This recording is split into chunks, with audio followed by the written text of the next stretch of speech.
Hello வணக்கம் friends. இப்போ நம்ம வந்திருக்கிறது பெங்களூரில் இருக்கக்கூடிய பெங்களூர் பேலஸ் அப்படின்ற ஒரு இடத்துக்கு தான் வந்திருக்கோம். ஸோ இந்த இடத்துடைய சிறப்பு என்ன அப்படின்னா, தமிழ் சினிமாவில் நிறைய படத்துடைய ஷூட்டிங் வந்து இந்த பேலஸ்க்கு வெளியிலையும் எடுத்திருக்காங்க, பேலஸ்க்கு வந்து உள்ளேயும் எடுத்திருக்காங்க. குறிப்பாக பார்த்தோம் அப்படின்னா சந்திரமுகி படத்தை வந்து எல்லாருமே வந்து பார்த்துருப்பீங்க. அந்த படத்தில் அந்த அரண்மனைக்கு உள்ளே வரக்கூடிய மோஸ்ட்லி வந்து சீன்ஸ் பார்த்திங்க அப்படின்னா இந்த பெங்களூர் பேலஸ்க்கு உள்ளே தாங்க வந்து எடுத்திருக்காங்க. ஆனால் வந்து உள்ளே வந்து பெங்களூர் பேலஸில் வந்து ஃபோட்டோஸ் வந்து வீடியோஸ் வந்து எடுக்கிறதுக்கு வந்து பர்மிஷன் கிடையாது, எல்லாமே வந்து ப்ராஹிபிட்டட் பண்ணியிருக்காங்க. ஸோ நான் வந்து முடிஞ்ச அளவுக்கு இப்போ வந்து என்னால் எந்த அளவுக்கு எடுக்க முடியுமோ அந்த மாதிரியான ஷார்ட்ஸ் வந்து நான் வந்து எடுத்து உங்களுக்கு காட்டுறேன். இப்போ நீங்கள் பார்க்கக்கூடிய இந்த படிக்கட்டு வந்து சந்திரமுகி படத்தில் வந்து நம்ம வந்து பார்க்கலாம். ரஜினி அவர்கள் வந்து வடிவேலை கூட்டிகிட்டு போயிட்டு அந்த வேட்டையபுர அரண்மனையை வந்து காட்டணும்னு சொல்லி பிளாக்மெயில் செஞ்சு கூட்டிகிட்டு போயிட்டு பாம்பு இருப்பதாக வந்து வடிவேல் அவர்கள் வந்து சொன்ன உடனே அவரை வந்து பாதியிலே விட்டுட்டு அந்த படிக்கட்டில் வந்து போயிடுவார். ஸோ அந்த காமெடி காட்சியை வந்து எடுத்த அந்த இடம் வந்து அந்த படிக்கட்டு வந்து இதுதாங்க. சந்திரமுகியோடைய ரூமை வந்து யாரும் திறக்கக்கூடாது அப்படின்னு சொல்லி நாசர் ஆரம்பத்தில் சொல்லியிருப்பார். ஆனால் அதையும் மீறி கங்கா அவங்க அந்த ரூமை வந்து திறப்பாங்க.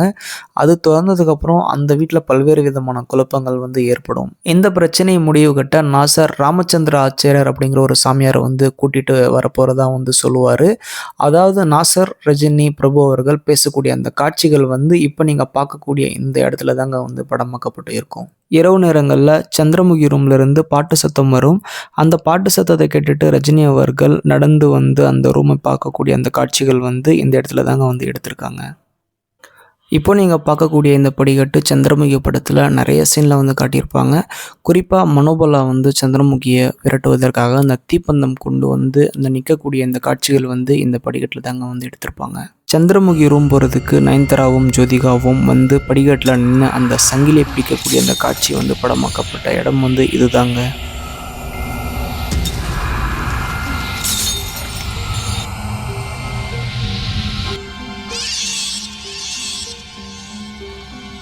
இப்போ நீங்கள் பார்க்கக்கூடிய இந்த இடம் சந்திரமுகி படத்தில் அத்திந்தம் பாட்டு முழுவதும் பார்த்திங்கன்னா இப்போ நீங்கள் பார்க்கக்கூடிய இந்த ஹாலில் தான் எடுத்திருக்காங்க. ஃபோட்டோஸ் வீடியோஸ் எடுக்க வந்து இங்கே வந்து சுத்தமாக பர்மிஷன் இல்லைங்க. அதனால தான் இவ்வளோ ஷேக்கிங்ஸ் இருக்குது. பட் இப்போ நீங்கள் பார்க்கக்கூடிய இந்த ஹாலில் வந்து யாரும் வந்து உள்ள விசிட்டர்ஸ் வந்து போகிறதுக்கு வந்து அனுமதி கிடையாது. வெளியிலேருந்து தான் நம்ம வந்து பார்க்கணும். அந்த பாட்டு முழுவதும் இந்த ஹாலில் தான் வந்து ஷூட் பண்ணியிருக்காங்க. இந்த வீடியோ பார்த்தா எல்லாருக்குமே வந்து ஒரு சந்தேகம் வரலாம். சந்திரமுகி படத்தில் வேட்டைபுரம் அரண்மனை வந்து வெளியில் வேறு மாதிரி இருக்குமே, இந்த அரண்மனை வெளியில் வேறு மாதிரி இருக்குமே அப்படின்னு.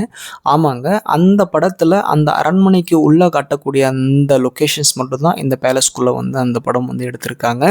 அதற்கு வெளியில் காட்டக்கூடிய அந்த அரண்மனை வந்து உண்மையான ஒரு அரண்மனை கிடையாதுங்க. அது ஹைதராபாத்தில் இருக்கக்கூடிய ராமோஜி ராவ் ஃபிலிம் சிட்டியில் வந்து அவங்க வந்து ஷூட் பண்ணியிருக்காங்க. ஸோ ஃபைனலாக நம்ம வந்து பேலஸ்க்கு போயிட்டு வெளியிலேருந்து வந்துட்டோம். ஸோ அந்த 300 ரூபாய் வந்து இந்த என்ட்ரிக்கு வந்து ஒர்த்தா அப்படின்னு கேட்டிங்கன்னா, வேல்யூ ஃபார் மணியான்னு கேட்டிங்கன்னா கண்டிப்பாக ஒர்த்து கிடையாது. உள்ளே ஒன்றுமே கிடையாது. எல்லாமே வந்து ஃபோட்டோ எடுக்கக்கூடாது, வீடியோ எடுக்கக்கூடாதுன்னு சொல்லி நிறையா வந்து ப்ராஹிபிட்டட் பண்ணி வச்சுருக்காங்க. இன்ஃப்ளூயன்சர்ஸுடைய பேச்சு கேட்டு நீங்கள் உள்ளே போனீங்க அப்படின்னா உங்களுக்கு வந்து 300 ரூபாய் வேஸ்ட்டு தான் ஆகும். இது என்னுடைய பர்சனல் ஒப்பீனியன். உள்ளே வந்து எல்லா விஷயத்துக்குமே எல்லா ரூமுக்கும் நம்ம வந்து உள்ளே வந்து அலோவ் பண்ண மாட்டாங்க. அதுதான் மெயின் பிரச்சனை. சந்திரமுகி படத்தில் வரக்கூடிய அந்த அரண்மனைக்குள்ளே இருக்கக்கூடிய ஃபுல் போர்ஷனே இந்த பேலஸில் தான் எடுத்திருக்காங்க. பட் வந்து நம்ம 300 ரூபாய் என்ட்ரி கொடுத்துமே வந்து நமக்கு வந்து உள்ளே வந்து அக்சஸ் பண்ண மாட்டாங்க. அந்த சந்திரமுகி அரண்மனை, அந்த ரூம், அந்த ஹால், அந்த அத்திந்தோம், அந்த பாட்டு, அந்த எல்லாமே வந்து அந்த உள்ளே தான் வந்து எடுத்திருக்காங்க. பட் வந்து நமக்கு வந்து உள்ளே போகவே விடலை. அப்புறம் எதுக்கு வந்து அமௌண்ட் வாங்குறாங்க அப்படின்னு தெரில. பட் என்னை பொறுத்த வரைக்கும் வெளியில் இருக்கக்கூடிய அந்த இடத்த மட்டும் நீங்கள் வந்து பார்த்தீங்க அப்படின்னாலே அது வந்து ஒர்த்தாக இருக்கும். என்னை பொறுத்த வரைக்கும் 300 ரூபாய் என்ட்ரி கொடுத்து பெங்களூர் பேலஸ்க்கு உள்ளே போய் பார்க்குறத விட இந்த பேலஸ்க்கு வெளியிலேயே வந்து பணம் கொடுக்காம நம்ம வந்து நிறைய இடத்த வந்து பார்க்கலாம். இங்கே குறிப்பாக தமிழ் சினிமாவில் நிறைய படங்கள் வந்து ஷூட் பண்ணியிருக்காங்க.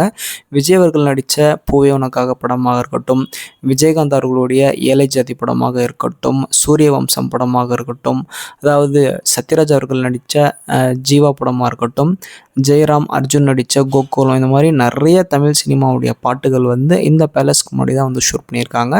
அந்த வீடியோ நாம் வந்து அடுத்த பாட்டில் வந்து பார்க்கலாம். இந்த வீடியோ உங்களுக்கு பிடிச்சிருந்தால் லைக் பண்ணுங்கள், ஷேர் பண்ணுங்கள். உங்களுடைய ஃப்ரெண்ட்ஸ் அண்ட் ஃபேமிலிஸ்க்கு இந்த வீடியோ ஷேர் பண்ணுங்கள். நன்றி, வணக்கம்.